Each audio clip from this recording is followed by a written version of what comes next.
ಈಗ already ಸಚಿವಾಕಾಂಕ್ಷಿಗಳ circus ಕೂಡ ಜಾಸ್ತಿ ಆಗ್ತಾ ಇದೆ. ಯಾವಾಗ ಸಿದ್ದರಾಮಯ್ಯನವರು ರಾಜೀನಾಮೆಯನ್ನ ಕೊಟ್ಟರು ಆ ಕ್ಷಣದಿಂದಲೂ ಕೂಡ ಸಚಿವಾಕಾಂಕ್ಷಿಗಳ ಸರ್ಕಸ್ ಅನ್ನೋದು ಜಾಸ್ತಿ ಆಗ್ತಾ ಇತ್ತು. ಒಂದೆಡೆ ಸಚಿವಾಕಾಂಕ್ಷಿಗಳ ಸರ್ಕಸ್, ಮತ್ತೊಂದು ಕಡೆನಲ್ಲಿ ಡಿಸಿಎಂ ಪಟ್ಟಕ್ಕಾಗಿ ಪಟ್ಟು, ಎರಡೂ ಕೂಡ ಒಟ್ಟೊಟ್ಟಿಗೆ ಆಗ್ತಾ ಇರುವಂಥದ್ದು. ಶಿವಮೊಗ್ಗದಲ್ಲಿ ಕೆಎಚ್ ಮುನಿಯಪ್ಪ ಬೆಂಬಲಿಗರು ಪ್ರೊಟೆಸ್ಟ್ ಅನ್ನ ಮಾಡ್ತಿದ್ದಾರೆ. ಒಂದು ಕಡೆ ಕರ್ನಾಟಕ ಮಾದರ ಮಹಾಸಭಾದಿಂದ ಪ್ರತಿಭಟನೆ ಆಗ್ತಾ ಇದೆ. ಮುನಿಯಪ್ಪ ಅವರನ್ನ ಡಿಸಿಎಂ ಮಾಡಬೇಕು ಅಂತ ಒತ್ತಾಯವನ್ನ ಮಾಡಲಾಗ್ತಾ ಇದೆ. ಅವರನ್ನೇ ಡಿಸಿಎಂ ಮಾಡಬೇಕು ಅಂತ ಹೇಳ್ತಾ ಇರುವಂಥದ್ದು. ಮುನಿಯಪ್ಪ ಅವರಿಗೆ ರಾಜಕೀಯದ ಅಪಾರ ಅನುಭವ ಇದೆ, ರಾಜಕೀಯದಲ್ಲಿ ಅನುಭವಸ್ಥರು. ಮುನಿಯಪ್ಪ ಅವರನ್ನ ಡಿಸಿಎಂ ಮಾಡದೆ ಹೋದ್ರೆ ಉಗ್ರ ಹೋರಾಟವನ್ನ ತೆಗೆದುಕೊಳ್ಳಲಾಗತ್ತೆ, ಉಗ್ರ ಹೋರಾಟವನ್ನ ಮಾಡ್ತೀವಿ. ಶಿವಮೊಗ್ಗದ ಶಿವಪ್ಪ ನಾಯಕ ಸರ್ಕಲ್ ಬಳಿ ಪ್ರತಿಭಟನೆ ಆಗ್ತಾ ಇದೆ. ಇಲ್ಲೇ ಎಚ್ಚರಿಕೆಯನ್ನ ಕೂಡ ಕೊಡಲಾಗಿದೆ, ಕೆಎಚ್ ಮುನಿಯಪ್ಪ ಅವರನ್ನ ಡಿಸಿಎಂ ಮಾಡಬೇಕು ಅಂತ. ಆಲ್ರೆಡಿ ಪ್ರೊಟೆಸ್ಟ್ ಆಗ್ತಾ ಇರುವಂತದ್ದು.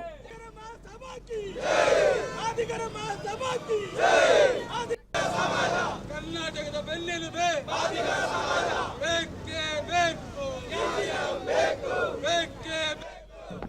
ಕೆಎಚ್ ಮುನಿಯಪ್ಪನವರಿಗೆ ಕರ್ನಾಟಕ ಸರ್ಕಾರದಲ್ಲಿ ಡೆಪ್ಟಿ ಸಿಎಂ ಕೊಡಬೇಕು ಅಂತೇಳಿ ನಮ್ಮ ಸಮಾಜದಿಂದ ಎಲ್ಲ ಸಮಾಜದ ಪ್ರಮುಖರುಗಳು ಸೇರಿಕೊಂಡು ಸರ್ಕಾರಕ್ಕೆ ಒತ್ತಾಯ ಇರ್ತಾ ಇದ್ದೀವಿ. ಕೆಎಚ್ ಮುನಿಯಪ್ಪ ಸಾಹೇಬರು MP ಆಗಿ 7 ಸರಿ ಸಂಸದರಾಗಿ ಕಾರ್ಯನಿರ್ವಹಿಸಿದ್ದಾರೆ. ಸೆಂಟ್ರಲ್ ಮಿನಿಸ್ಟ್ರು ಕೂಡ ಆಗಿದ್ದಾರೆ. ರಾಜ್ಯ ಸರ್ಕಾರದಲ್ಲಿ ಕೂಡ ಮಿನಿಸ್ಟರ್ ಆಗಿದ್ದಾರೆ. ಅವರಿಗೆ ನಮ್ಮ ಸಮಾಜದ ಏಳು ಬೀಳುಗಳನ್ನು ತಿಳ್ಕೊಂಡು ನಮ್ಮ ಸಮಾಜ ಉನ್ನತ ಸ್ಥಾನಕ್ಕೆ ತಗೊಂಡೋಗೋದಕ್ಕೆ ತುಂಬ ಶ್ರಮ ಇದೆ.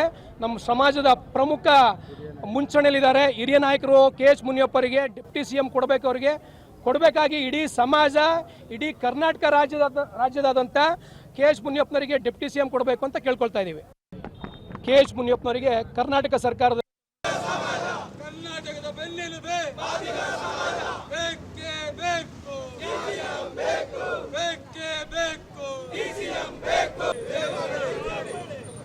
ಸಮಾಜದ ಹಿರಿಯ ನಾಯಕರಿಗೆ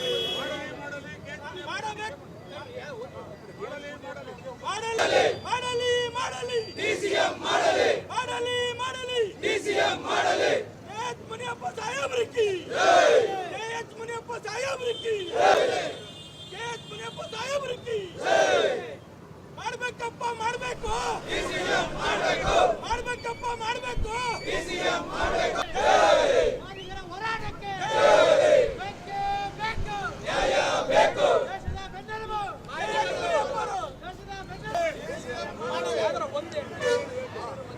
ಇದೀಗ ಕೆಎಚ್ ಮುನಿಯಪ್ಪ ಅವರನ್ನ ಉಪಮುಖ್ಯಮಂತ್ರಿಯಾಗಿ ಮಾಡಬೇಕು ಅಂತ ಒಂದ್ ಕಡೆನಲ್ಲಿ ಶಿವಮೊಗ್ಗದಲ್ಲೂ ಕೂಡ ಪ್ರತಿಭಟನೆ ಆಗ್ತಾ ಇದೆ, ಮತ್ತೊಂದ್ ಕಡೆನಲ್ಲಿ ದೇವನಹಳ್ಳಿಯಲ್ಲೂ ಕೂಡ ಪ್ರತಿಭಟನೆ ಆಗ್ತಾ ಇರುವಂತದ್ದು ತುಂಬಾ ಜೋರಾಗ್ತಾ ಇದೆ.